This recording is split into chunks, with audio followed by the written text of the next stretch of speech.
દમણમાં ઈંધણ બચાવવાને જાહેર પરિવહનને પ્રોત્સાહન આપવા 7 મફત બસ સેવાનો શુભારંભ। વૈશ્વિક સ્તરે અમેરિકા, ઇઝરાયલ અને ઈરાન વચ્ચે ચાલી રહેલી યુદ્ધની સ્થિતિ અને ઈંધણની કટોકટી વચ્ચે વડાપ્રધાન નરેન્દ્ર મોદી દ્વારા લોકોને ઓછા ઈંધણનો ઉપયોગ કરવા અને જાહેર પરિવહનને પ્રોત્સાહન આપવાના કરાયેલા આહ્વાનને પગલે સંઘ પ્રદેશ દાન અને દમણ દીવ વહીવટીતંત્ર દ્વારા આજરોજ સોમવાર 18 મે 2026થી દમણમાં 7 નવી મફત બસ સેવાનો શુભારંભ કરવામાં આવ્યો છે। આજના ઉદ્ઘાટન સમારોહમાં આરટીઓ અધિકારી કવલજીતસિંહ, દમણ નગરપાલિકાના અધ્યક્ષા દીપિકાબેન ટંડેલ, કાઉન્સિલર એસપી દમણિયા અને ફિરદોશ બાનુ ખાસ ઉપસ્થિત રહીને આ જનહિતની પહેલને સમર્થન આપ્યું હતું। આ ફ્રી બસ સેવા સવારે 9 વાગ્યાથી રાત્રે 9 વાગ્યા સુધી કાર્યરત રહેશે, જે નાની દમણ બસ સ્ટેન્ડ, આંબાવાડી, કચીગામ, સોમનાથ, ડાભેલ, પાતલિયા, ભીમપુર, દેવકા, નમોપથ, નાઇટ માર્કેટ અને જમપુર જેવા શહેરના મુખ્ય વિસ્તારો તેમજ પ્રવાસન સ્થળોને સાંકળી લેશે। આ પહેલનો મુખ્ય ઉદ્દેશ્ય લોકોને તેમના ખાનગી વાહનોનો ઉપયોગ ઘટાડી પબ્લિક ટ્રાન્સપોર્ટ તરફ વાળવાનો છે, જેથી સામાન્ય જનતાને પ્રવાસીઓને સરળ, સુવિધાજનક અને સસ્તું પરિવહન મળી રહે। આગેવાનોએ સ્પષ્ટતા કરી હતી કે આ બસ સેવા મફત છે, પરંતુ તેનો માત્ર કામસર જ ઉપયોગ થવો જોઈએ અને દમણના તમામ નાગરિકોને અપીલ કરવામાં આવે છે કે જ્યાં સુધી પરિસ્થિતિ સામાન્ય ન થાય ત્યાં સુધી પોતાના અંગત વાહનોનો ઉપયોગ ટાળી આ જાહેર બસ સેવાનો મહત્તમ લાભ લે અને ઈંધણ બચાવવાના અભિયાનને સફળ બનાવે। ये युद्ध का संकट है, अमेरिका या इजरायल और ईरान से चल रहे हैं और हमारे यशस्वी प्राइम मिनिस्टर नरेंद्र मोदी जी ने आह्वान किया था कि आप अपने अपने व्हीकल्स में तेल की खपत कम करो और पुलिंग करो और जितना चाहिए उतना यूज करो इमरजेंसी में। तो आज हमारे एडमिनिस्ट्रेटर ने 7 बस सेवा शुरू की है और ये सारे रूट्स में जाएगी और खासियत की ये है कि ये फ्री में होगी, लेकिन फ्री का मतलब नहीं कि आप उसको मिस यूज करो, काम से यूज करो। और हमारे जो टूरिस्ट स्पॉट है जहाँ पे बहुत सारे ऐसे ही लोग घूमते रहते हैं, ये वो रूट पे बस चलेगी। अगर आपको घूमना है, टहलना है तो डेफिनेटली ये बस यूज करो। From morning 9 o'clock to evening 9 o'clock ये बस चलेगी। तो मैं आरटीओ डिपार्टमेंट में और एडमिनिस्ट्रेशन का सही दिल से धन्यवाद करता हूँ कि ऐसी सेवा शुरू की है। पब्लिक से अपील की है कि आप प्लीज अपने अपने व्हीकल्स यूज मत कीजिए और ऐसे पब्लिक ट्रांसपोर्ट यूज कीजिए। ये आप लोग के लिए है, ये टेम्पररी है, लेकिन जब तक इसका इफेक्ट नहीं होता है, स्मूथ लाइन नहीं होता है, तब तक ये बस चलती रहेगी। 15 વર્ષથી પગાર વધારો નહીં થતા સેલવાસની નમો હોસ્પિટલના 200થી વધુ કર્મચારીઓ હડતાળ પર। સેલવાસ સ્થિત નમો હોસ્પિટલ અને નમો મેડિકલ એજ્યુકેશન એન્ડ રિસર્ચ ઇન્સ્ટિટ્યૂટના 200થી વધુ નોન મેડિકલ અને સહાયક સ્ટાફે પગારમાં વધારો ન મળવાના વિરોધમાં સોમવારથી હડતાળ શરૂ કરી છે। આ હડતાળમાં હોસ્પિટલના હાઉસકીપિંગ સ્ટાફ, વોર્ડ સહાયક, ટેકનિકલ હેલ્પર, એમટીએસ, નર્સિંગ ઓર્ડરલી અને ક્લાર્ક સહિતના અન્ય સહાયક કર્મચારીઓ જોડાયા હતા। કર્મચારીઓ હોસ્પિટલ પરિસરમાં એકઠા થઈને વહીવટી તંત્ર સામે સૂત્રોચ્ચાર કર્યા હતા અને તાત્કાલિક પગાર સુધારાની ઉગ્ર માંગ કરી હતી। વિરોધ પ્રદર્શન કરી રહેલા કર્મચારીઓ આક્ષેપ કર્યો હતો કે તેઓ છેલ્લા 10 થી 28 વર્ષથી હોસ્પિટલમાં ફરજ બજાવે છે, તેમ છતાં 2014 પછી તેમના પગારમાં કોઈ જ વધારો કરવામાં આવ્યો નથી। એમટીએસ અને સફાઈ કામદારો દર્દીઓની સ્વચ્છતા, ડાયપર બદલવા અને બાથરૂમ સાફ કરવા જેવી કઠિન કામગીરી કરે છે, છતાં તેમને માત્ર 9,000 થી 10,000 રૂપિયા જેટલો નજીવો પગાર ચૂકવવામાં આવે છે। બીજી તરફ ફેસિલિટી મેનેજમેન્ટ અને આઉટસોર્સિંગ એજન્સીના મેનેજરો 50,000 રૂપિયા જેટલો ઊંચો પગાર મેળવે છે। અનેક કર્મચારીઓ ખાનવેલ, દૂધની અને ખેરડી જેવા દૂરના વિસ્તારોમાંથી આવજા કરે છે અને મોંઘવારીના સમયમાં વાહન વ્યવહાર પાછળ તેમનો પગારનો મોટો હિસ્સો ખર્ચાઈ જાય છે।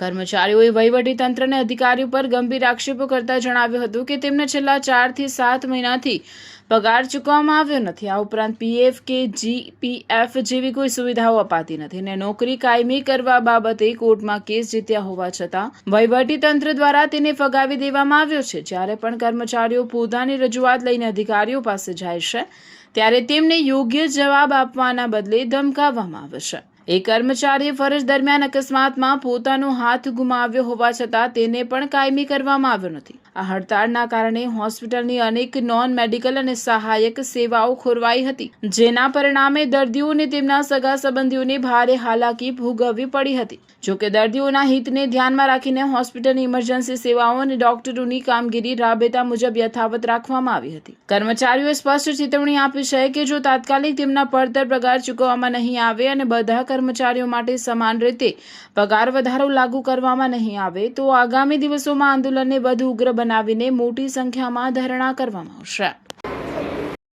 કાંઈ વેકેન્સી નીકળે એમાં અમે કરી દઈશું, પણ એમાં બી કાંઈ બીજાને લેતા છે ને અમને નહીં લેતા મળે.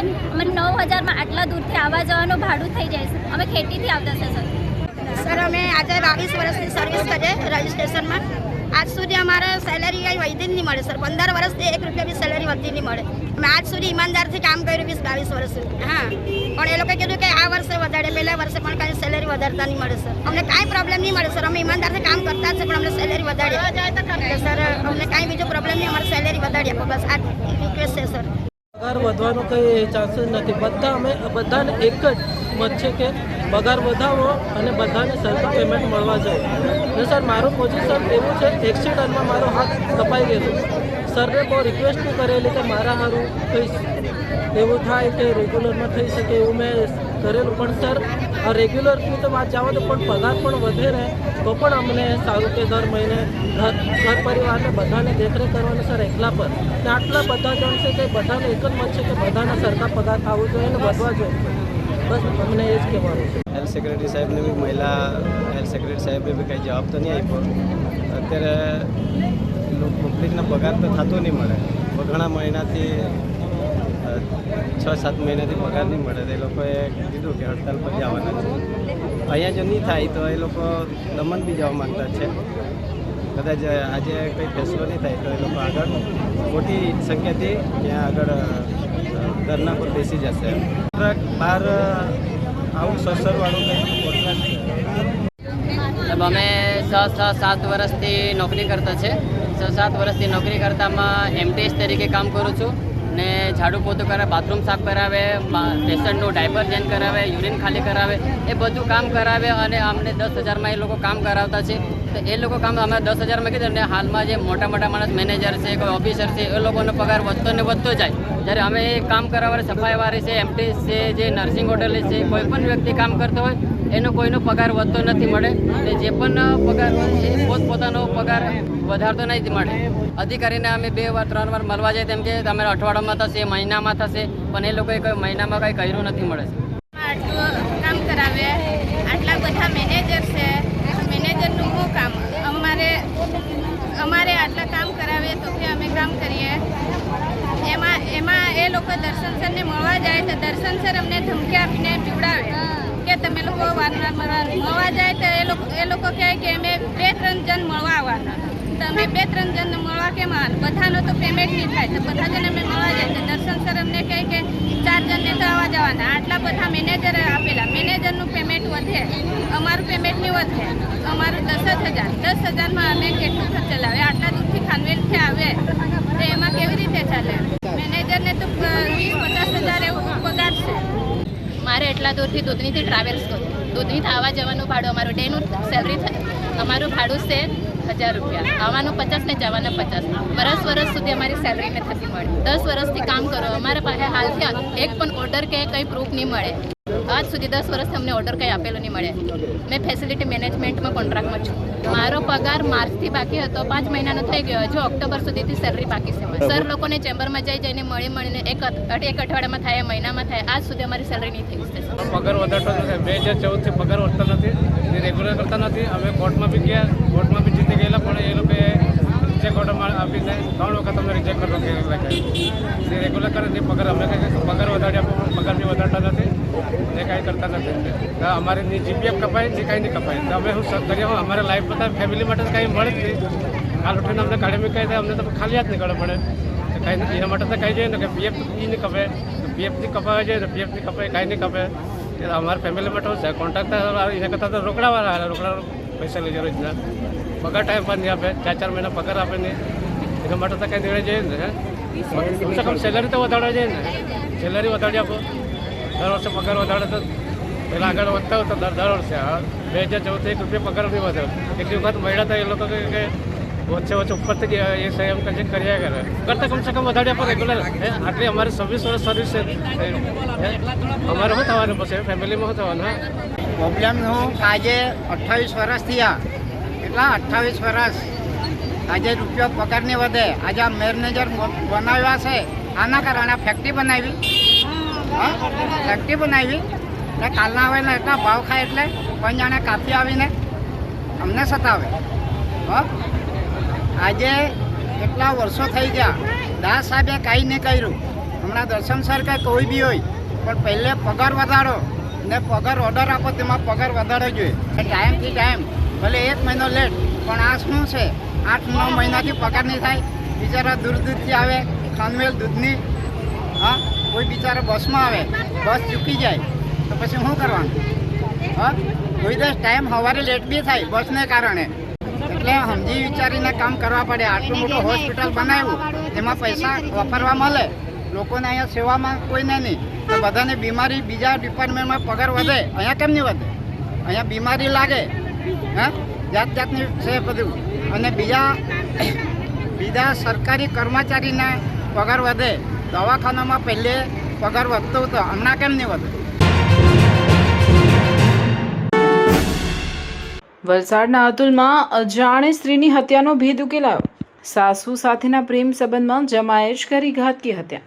પોલીસે ગણતરીના કલાકોમાં હત્યારાની કરી ધરપકડ. ગત 16 મેના રોજ વલસાડ રૂરલ પોલીસ સ્ટેશનની હદમાં આવતા અતુલ ગામના ઘાસિયાવાડ વિસ્તારમાં રેલવેના ઇલેક્ટ્રિક સબસ્ટેશન પાછળ આવેલા નાળામાંથી એક અજાણ સ્ત્રીની ડિકમ્પોઝ હાલતમાં લાશ મળી આવી હતી. આ મૃતદેહના ગળા, બંને હાથ અને પગ લીલા કલરની સાડીથી બાંધેલા હતા અને માથાના ભાગેથી લોહી નીકળતું હતું. પોલીસે સીસીટીવી ફૂટેજ, ટેકનિકલ એનાલિસિસ અને હ્યુમન ઇન્ટેલિજન્સના આધારે તપાસ કરતા લાશ મૂળ ઉત્તર પ્રદેશની અને હાલ અતુલ કંપનીના ગાર્ડનમાં કામ કરતી માયાદેવી પિતાંબર પાસવાનની હોવાનું ખુલ્યું હતું. વધુ તપાસમાં સામે આવ્યું હતું કે મૃતક મહિલા અને તેના જમાઈ ભોજકુમાર રમેશકુમાર પાસે વચ્ચે પ્રેમ સંબંધ હતો. આરોપીએ વર્ષ 2023માં માયાદેવીની પુત્રી સાથે લગ્ન કર્યા હતા, પરંતુ સાસુ સાથેના સંબંધોની જાણ થતાં પુત્રીએ 1 વર્ષ પહેલા છૂટાછેડા લઈ લીધા હતા. માયાદેવી આરોપી પર લગ્ન માટે દબાણ કરતી હતી, પરંતુ આરોપીએ ગત 1 મહિના પહેલા અન્ય યુવતી સાથે લગ્ન કરી લીધા હતા. આ બાબતે ગુસ્સે ભરાયેલી માયાદેવીએ આરોપીની નવી પત્નીને ફોન કરી ગાળો આપી છૂટાછેડા લેવા જણાવ્યું હતું, જેથી આરોપીએ હત્યાનો પ્લાન બનાવ્યો અને 14 મેના રોજ આરોપીએ માયાદેવીને અતુલ રેલવે સ્ટેશનના ગરનાળા પાસે મળવા બોલાવી, જ્યાં બંને વચ્ચે લગ્ન બાબતે ઉગ્ર બોલાચાલી અને ઝપાઝપી થઈ હતી. ત્યારબાદ આરોપીએ માયાદેવીને છાતીમાં મુક્કો મારી ગળું દબાવી અને માથાના ભાગે પથ્થર તથા ડિસ્મિસ વડે ગંભીર હુમલો કરી હત્યા કરી નાખી હતી. ત્યારબાદ લાશને સગેવગે કરવા માટે મૃતકે પહેરેલી સાડીથી જ તેના હાથ, પગ અને ગળું બાંધી લાશ નાળામાં ફેંકી દીધી હતી. પોલીસે લાશ મળ્યાના બીજા જ દિવસે વલસાડ ટાઉન વિસ્તારમાંથી આરોપી જમાઈની ધરપકડ કરી આ વણ ઉકેલાયેલા હત્યાના ગુનાનો ભેદ ઉકેલી નાખ્યો છે.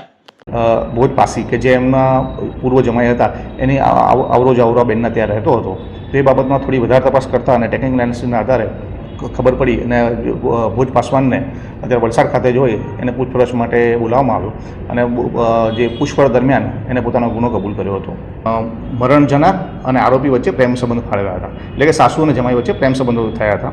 આ બાબતની જાણ એની દીકરીને થતાં દીકરી પોતાના વતન મૂળ ઉન્નાવ ચલી ગઈ હતી અને બંને વચ્ચે પતિ પત્ની છૂટાછેડા લઈ લીધા હતા 8-1 મહિનાની અંદર. ત્યારબાદ છે મરણ જનાર છે એ અહીંયા અતુલની બાજુ હરિયા ગામમાં આવી અને રહેતા હતા અને છૂટક મજૂરીને ગાર્ડનનું કામ કરતા હતા. આ દરમિયાન પણ જે આરોપી છે એ પોતે પ્લમ્બિંગનું કામ કરે છે અને રેલવે કોન્ટ્રાક્ટરની અંદર સાથે બેટા મારીને કામકાજ કરતો હતો અને એના અલગ અલગ જ્યારે કોન્ટ્રાક્ટરી વિષય જોવા મળતા હોય ત્યારે વલસાડ વગેરે અલગ જગ્યાએ જઈ અને પ્લમ્બિંગનું કામ કરતો હતો. તે દરમિયાન અવારનવાર પણ તે મરણ જનારના ઘરે જઈ અને રોકાતો હતો એવી એક જાણવા મળે. એ દરમિયાન એ પણ જાણવા મળેલ કે ગયા માસમાં એપ્રિલની અંદર જે આરોપી છે ભોજ એને બીજા એક ઉત્તર પ્રદેશની બીજી કોઈ સ્ત્રી સાથે લગ્ન કરેલા હતા અને આ વાતની ખબર મરણ જનારને પડેલી હતી અને તે બંને વચ્ચે પણ થોડો કટરાક થયો હતો. તે દરમિયાન મરણ જનારી બેન છે એમને આરોપીની પત્નીને અને સાસુને ફોન કરી અને ગાળાગાળી કરી હતી અને આ આરોપીનો સાથ છોડી દેવા છૂટા લેવા માટે દબાણ કર્યું હતું. આ બાબતથી બંને વચ્ચે થોડો ઝઘડો થયો હતો અને આ વાતની આરોપી એ સમાધાન માટે બંને આરોપી અને મરણજના બંને ભેગા થયા હતા અને અતુલ જે ઘાસિયાવાડી છે ત્યાં ભેગા થઈ બંને સાથે બેઠા હતા અને તે દરમિયાન સમાધાન માટે ભેગા થતાં થોડીક ઉશ્કેરાટમાં આવી જતાં બંને થોડી ઝપાઝપી થઈ હતી અને આરોપીએ તેમને ટીકાપૂટીનો માર મારેલો હતો તથા માથામાં પથ્થર અથવા બીજું કોઈ ડિસ્મિસ જેવું કોઈ સાધનથી ઈજા કરતાં આ બેન ત્યાં ઇજાગ્રસ્ત થયા હતા અને તે દરમિયાન મરણ જતાં આ આરોપીએ જે બેનની સાડી પહેરેલી હતી એ જ સાડીનો ઉપયોગ કરી અને હાથ પગ બાંધી અને એમને જોડીમાં બનાવી અને નજીકના નાળામાં ફેંકી દીધા. એ લોકોનો ઘણા લાંબા ટાઈમ સંબંધ હતા અને જે દિવસ થયું એ પણ આરોપીએ કબૂલ કર્યું છે. જે દિવસ સમાધાન મળ્યા તે પણ એમાં સંબંધ બાંધેલા. દમણ ખાતે ભાજપ દ્વારા પંડિત દીનદયાળ ઉપાધ્યાય પ્રશિક્ષણ મહાઅભિયાન 2026નું આયોજન. ભારતીય જનતા પાર્ટી દાદરા નગર હવેલી અને દમણ દીવ પ્રદેશ દ્વારા પંડિત દીનદયાળ ઉપાધ્યાય પ્રશિક્ષણ મહાઅભિયાન 2026 અંતર્ગત દમણ જિલ્લા ભાજપના પદાધિકારીઓ માટે દમણ સ્થિત કોળી પટેલ સમાજ હોલ ખાતે પ્રશિક્ષણ વર્ગનું આયોજન કરવામાં આવ્યું હતું. આ કાર્યક્રમની શરૂઆતમાં નરેન્દ્ર મોદીના નેતૃત્વમાં દેશ અને પ્રદેશમાં થયેલા વિકાસ કાર્યોની એક પ્રદર્શની ખુલ્લી મૂકવામાં આવી હતી, જેનું ઉદ્ઘાટન પ્રદેશ અધ્યક્ષ મહેશ અગરિયાના હસ્તે કરવામાં આવ્યું. પ્રદેશ પ્રભારી દુષ્યંત પટેલ અને અધ્યક્ષ મહેશ અગરિયાના માર્ગદર્શન હેઠળ યોજાયેલા પ્રશિક્ષણ શિબિરમાં પૂર્વ સાંસદ પ્રદેશ મહામંત્રી સુનિલ પાટીલ, દમણ જિલ્લા ભાજપ અધ્યક્ષ ભરત પટેલ, પૂર્વ અધ્યક્ષ BA માછી અને તરુણા પટેલ ઉપસ્થિત રહ્યા હતા. મહેશ અગરિયાએ પોતાના સંબોધનમાં કાર્યકર્તાઓ માટે પ્રશિક્ષણનું મહત્વ સમજાવી સૌને પ્રેરિત કર્યા હતા. પ્રદેશના 5 જિલ્લાઓ પૈકી ખાનવેલ, સેલવાસ ગ્રામ્ય અને સેલવાસ શહેરી જિલ્લાનું પ્રશિક્ષણ 15 અને 16 તારીખે પૂર્ણ થયા બાદ 18 અને 19 મેના રોજ દમણ જિલ્લાનું પ્રશિક્ષણ યોજાઈ રહ્યું છે. આ વર્ગમાં 75થી 80% જેટલા અપેક્ષિત કાર્યકર્તાઓએ ભાગ લીધો હતો. આ પ્રશિક્ષણ વર્ગમાં 11 જેટલા વક્તાઓએ વિવિધ વિષયો પર પોતાના વિચારો રજૂ કર્યા હતા, જેનો મુખ્ય હેતુ પક્ષના સંગઠનને વધુ મજબૂત કરવાનો અને સરકારની આવાસ યોજના સહિતની તમામ નીતિઓ તથા કલ્યાણકારી યોજનાઓની માહિતી ગ્રાઉન્ડ લેવલ સુધી પહોંચાડવાનો છે, જેથી છેવાડાના માનવીને તેનો લાભ મળી શકે. पंडित दीनदयाल उपाध्याय प्रशिक्षण महाअभियान 2026 के दरमियान जो हमारे प्रदेश में 5 जिला है, जो खानवेल जिला, सेलवास ग्रामीण जिला और सेलवास शहरी जिला, उनका प्रशिक्षण 15-16 का था. वो 15-16 को संपूर्ण हुआ. उसके बाद दमन जिला का आज यानी कि 18 और 19 2 दिन का ये प्रशिक्षण अभियान चालू है. जो ये प्रशिक्षण हमारे आदरणीय प्रदेश के प्रभारी दुष्यंत भाई पटेल जी और हमारे प्रदेश के अध्यक्ष महेश भाई आगरिया जी के मार्गदर्शन में ये प्रशिक्षण हमारा यहाँ हो रहा है. और प्रशिक्षण हमारा संपूर्ण जितनी भी हमारी संख्या अपेक्षित है वो सारी संख्या करीब 75 से 80% लोगों ने इसमें प्रशिक्षण में भाग लिया. और इस प्रशिक्षण से काफ़ी कार्यकर्ताओं को सीखने को मिलेगा, क्योंकि हमारे इस प्रशिक्षण में 11 वक्ता था और 11 वक्ताओं ने अपनी अपनी प्रशिक्षण में सभी ने अपनी अपनी बातें रखी. और जिस तरह ये प्रशिक्षण चल रहा है उससे हमें आशा है कि हमारे भारतीय जनता पार्टी के कार्यकर्ता इस प्रशिक्षण से काफ़ी ज़्यादा सीख के हमारे संगठन को और मजबूत करेंगे. और हमारे भारतीय जनता पार्टी के जो हमारे जितने भी हमारे विकास हुआ है, जो भी हमारी पॉलिसी है, जो भी हमारा प्रधानमंत्री के आवास जो भी योजनाएं हैं, वो सारी योजना के बारे में सभी कार्यकर्ताओं को इसकी बताया गया और इससे हम ग्राउंड लेवल तक पहुंचाएंगे. इसी प्रशिक्षण का इसका सबको लाभ मिलेगा. भारत माता की जय. દુણેઠા ગ્રામ પંચાયત દ્વારા આયોજિત એક દિવસીય ક્રિકેટ ટુર્નામેન્ટમાં સાઈ 11 ચેમ્પિયન. સંઘ પ્રદેશ દમણની દુણેઠા ગ્રામ પંચાયત દ્વારા ગામના યુવાનો માટે દુણેઠાના ક્રિકેટ ગ્રાઉન્ડ પર એક દિવસીય ક્રિકેટ ટુર્નામેન્ટનું ભવ્ય આયોજન કરવામાં આવ્યું હતું. આ ટુર્નામેન્ટના ઉદ્ઘાટન પ્રસંગે ભાજપના નેતા વિશાલ ટંડેલ ખાસ ઉપસ્થિત રહ્યા હતા. ગ્રામ પંચાયત વિસ્તારની કુલ 10 ટીમોએ આ સ્પર્ધામાં ભાગ લીધો હતો, જેમાં ફાઇનલ મેચ કૃષ્ણા A અને સાઈ 11 વચ્ચે રમાઈ હતી. રોમાંચક ફાઇનલ મેચમાં કૃષ્ણા A ટીમે પ્રથમ બેટિંગ કરતા 6 ઓવરમાં 59 રન ફટકાર્યા, જેના જવાબમાં સાઈ 11ની ટીમે 60 રન બનાવીને ગ્રામ પંચાયત કપ પર શાનદાર કબજો જમાવ્યો હતો. આ પ્રસંગે ખેલાડીઓનો ઉત્સાહ વધારવા માટે ગ્રામ પંચાયત સરપંચ આશા પટેલ, ડેપ્યુટી સરપંચ રમેશ ભંડારી, સંજય પટેલ, નાનુભાઈ પટેલ અને ગ્રામ પંચાયતના તમામ સભ્યો સહિત મોટી સંખ્યામાં ખેલ પ્રશંસકો ગ્રાઉન્ડ પર ઉપસ્થિત રહ્યા હતા. કાર્યક્રમના અંતે વિજેતા અને રનરઅપ ટીમોના ખેલાડીઓને ટ્રોફી તથા રોકડ પુરસ્કારોથી નવાજવામાં આવ્યા હતા. મિત્રો અને વિશાલ ટંડેલ જે इस टूर्नामेंट को सफल बनाने के लिए जैसे तैयार रही है कैप्टन के लिए तीन भी ट्रॉफी चले।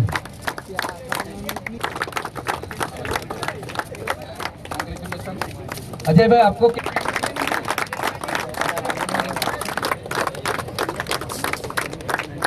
और पंचायत मेंबर और पूरी टीम